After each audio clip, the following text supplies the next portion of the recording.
नमस्कार, मी Gauri Baker Mumbai outlook मध्ये तुमच्या सर्वांचं स्वागत करते। आज दिनांक 8 मार्च पाहूया टॉप 10 घडामोडी।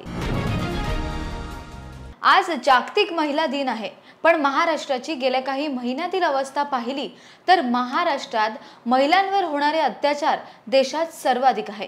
मंत्री त्यात सामील आहेत, सरकारी पक्षाचे लोक देखील सामील आहेत, पोलिसांवर दबाव आहे।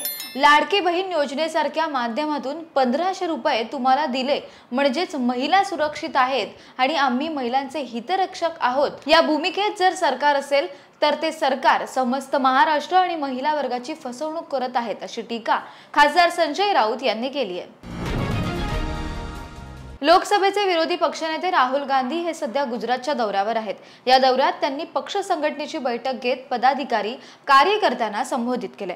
मात्र या बैठकीत ते पक्षातील नेत्यांवर चांगलेच उकळलेले पाहायला मिळाले।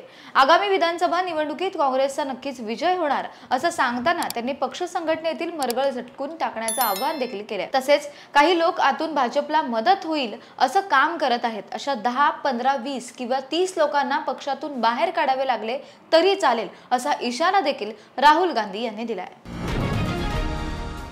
महायुती सरकार स्थापन होऊन 3 महिने उलटून गेले तरी देखील सरकारमधील तिन्ही पक्षात नाराजी आणि कुरघोडीचे प्रकार सुरूच आहेत। परंतु नाराजी जास्त वाढायला नको म्हणून बऱ्याचदा माघारही घेतली जाते। आताही असाच प्रकार घडताना दिसतोय।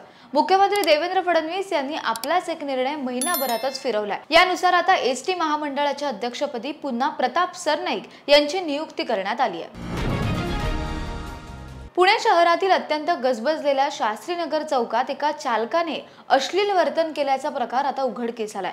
संबंधित तरुण आणि त्यांच्या मित्राने दारू प्यायली देखील होती। यानंतर अश्लील वर्तन करण्यात आले। विशेष म्हणजे महिला दिनीच पुण्यासारख्या शहरात हा धक्कादायक प्रकार आता उघडकीस आलाय। या प्रकाराने शहरात मोठी खळबळ उडाली असून हा अश्लील वर्तन करणारा तरुण नेमकी कोण होता आणि त्याच्या सोबत असणारा दुसरा तरुण कोण होता याचा उलगडा आता झालाय आणि त्या दोन्ही तरुणांवर गुन्हा देखील नोंदवलाय।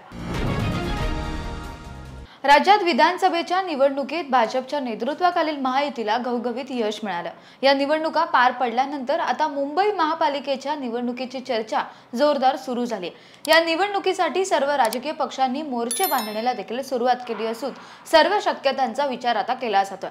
दरम्यान मुंबई महापालिकेची निवडणूक भारतीय जनता पक्ष स्वबळावर लढणार अशी चर्चा सध्या राजकीय वर्तुळात सुरू झाली आहे।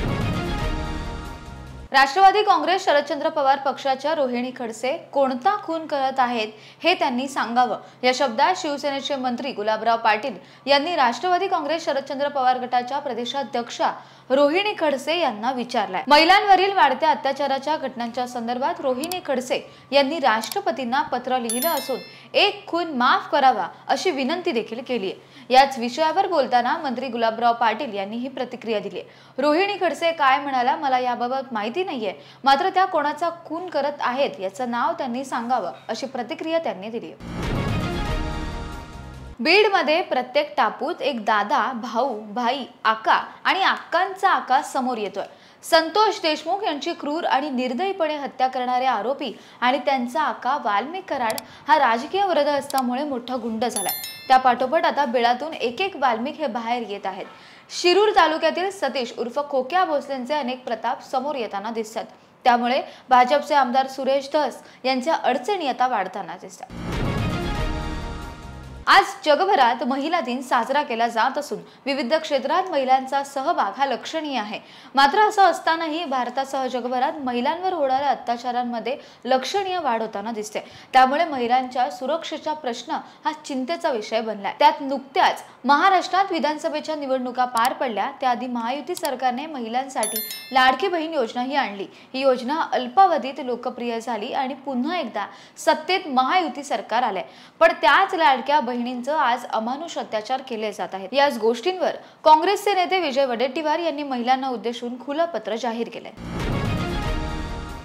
मुंबई लोकलने प्रवास करणाऱ्या प्रवाशांसाठी एक महत्त्वाची बातमी आहे। रविवारी म्हणजेच 9 मार्च रोजी रेल्वेच्या पश्चिम, मध्य व हार्बर अशा 3 मार्गांवर मेगाब्लॉक घोषित करण्यात आलाय। मुंबई विभागातील उपनगरीय विभागात विविध अभियांत्रिकी आणि देखभालीतील कामे करण्यासाठी मेगाब्लॉक घेण्यात आलाय।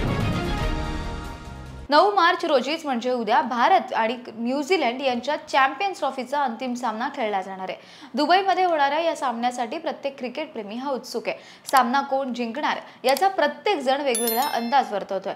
भारतीय संघाचा प्रत्येक चाहता या सामन्यात टीम इंडियाचा विजय व्हावा म्हणून प्रार्थना देखील करतोय। मात्र उद्या होणारा सामना कोण जिंकणार याकडे सर्वांचं लक्ष लागलंय।